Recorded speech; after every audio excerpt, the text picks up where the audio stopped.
آج ہم ایک حکایت سنتے ہیں، چوہا اور شیر۔ ایک دفعہ کا ذکر ہے کہ ایک جنگل میں ایک شیر رہتا تھا۔ ایک دن وہ شیر سو رہا تھا کہ اچانک ایک چوہا وہاں آ گیا اور شیر کے بالوں میں گھس کر کھیلنے لگا۔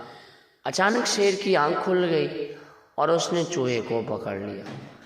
چوہا ڈر گیا، وہ شیر سے منت کرنے لگا کہ مجھے چھوڑ دو، میں آئندہ ایسا نہیں کروں گا۔ شیر کو اس پر رحم آ گیا اور اس نے چوہے کو چھوڑ دیا۔